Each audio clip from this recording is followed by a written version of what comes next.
Thanks for joining me on episode 779 of the Inspired Stewardship Podcast. I'm RJ Jackson, the Courage Giver.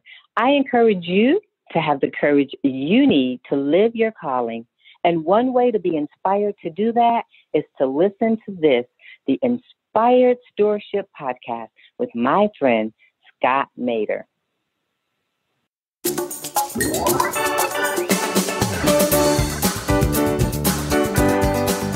But all along the way, you've got to make sure you implement tracking and you implement accountability, that you measure what you're doing and you hold yourself accountable to pushing on that.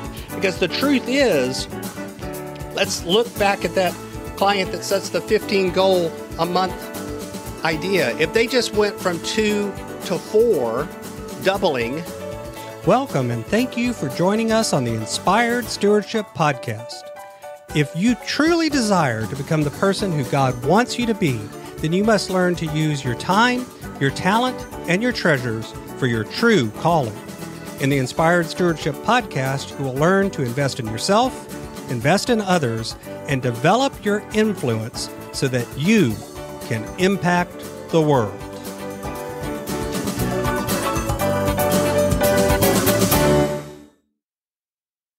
Today's episode about investing in yourself through stewarding your talent.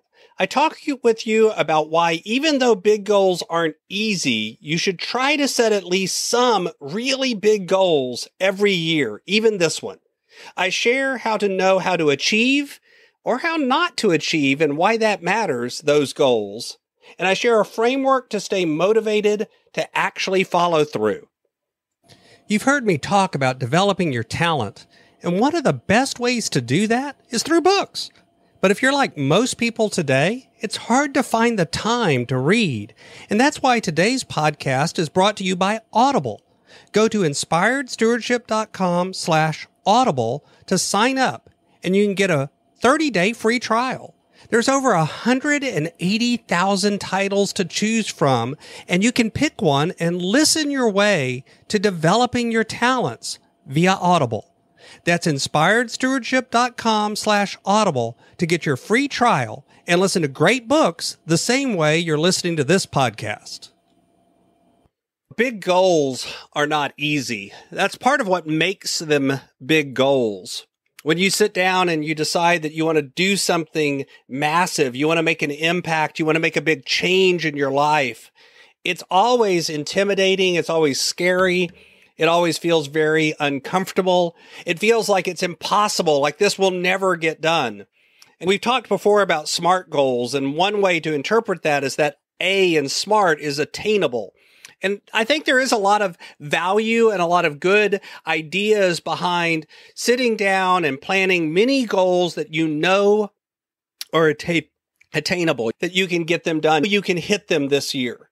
But I think you should have at least a few areas of your life, whether it's in business, whether it's in personal life, you should have a few things where you focus each year on trying to have a big, hairy, audacious goal, as Jim Collins calls it, from good to great. You should be able to set a goal that kind of tries to make you knock it out of the park. Something that if you hit it, it's going to make a massive change. And part of the reason for that, especially in a year like this, when we're all trying to reset, is the real truth is when you set these really big goals, even if you fall short, you often achieve real massive success. You know, some people don't set goals at all. Some people don't like the goal setting mindset. But the truth is, hitting big goals or not hitting them doesn't matter. What matters is what happens to you because you set an aim for big goals. A big goal that may be so big that you can't even accomplish it.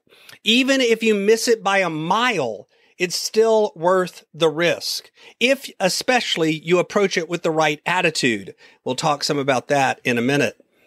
If you set a big goal, you begin to align things and stretch what you believe is possible. You begin to recognize that maybe you can do a lot more. Let's say you're a business owner and it's relatively easy for you to add 2 clients a month. This happens pretty much every month of the year without a lot of effort, without a lot of work. And the truth is you could actually have as many as 10 clients a month that you onboard. So what if you set the goal of onboarding 15 clients a month? The interesting thing is immediately your brain has to look at it different. You have to recognize that you're going to have to run some experiments. You're going to have to try some things. You're going to have to do something other than just sit back and do what you've always done. There's no possible way you can achieve it without it. That's what big goals do. They force you to test and learn and adapt and make mistakes and try again. And what's interesting is that will pay off dividends. And the other thing is they often cause us to emotionally feel relatively strong, because the truth is when we're working towards a really big goal, it often gives us a lot of emotional feedback. It gives us the feeling of we're doing something that matters. To do this, though, to stay motivated to work towards a goal that it's entirely possible you may not even hit, you have to be willing to embrace the unknown. You have to be willing to be a little bit uncomfortable. You have to work to get clarity on what is this goal and what do you want to achieve. You have to begin to put into place checkpoints or milestones and aim towards those. You have to learn with a real purpose. You have to focus on learning with just-in-time learning, where you're just learning the next step. You're just staying one step ahead of yourself, and you're learning and then applying that learning back immediately so that it solidifies it. That's also where coaching and feedback comes in handy, because there's a lot of studies that show that real learning occurs best when you have coaching and feedback during that process. And that follow through, having somebody who holds you accountable and pushes you, is valuable when you've set really big goals. And then you can begin to systematize it and turn it into a habit. Because once you've begun to turn things into unconscious learning where you just do it automatically, then all of a sudden that big goal becomes something that you can do each and every year. And now you're looking for a new big goal. But all along the way, you've got to make sure you implement tracking and you implement accountability, that you measure what you're doing and you hold yourself accountable to pushing on that. Because the truth is, let's look back at that client that sets the 15 goal a month idea. If they just went from 2 to 4, doubling, that's a relatively easy goal. They could probably do that and make very few changes to how they operate. But if they want to go from 2 to 15, that suddenly means they have to make massive changes. And what happens if they miss the goal? What happens if they only get 2/3 of the way there? They're still getting 10 clients a month, which is well over twice what the tinier goal would give them. And the truth is, this happens to us all the time. We often undersell our own abilities. We often think that we can't do it, when in reality, we're holding ourselves back. So what are 1 or 2 areas of your life where you feel like you really need to push yourself this year? You really need to set a big goal. And if you have those and you need a coach or you need someone to hold you accountable, I'd love to be that person. Thanks for listening.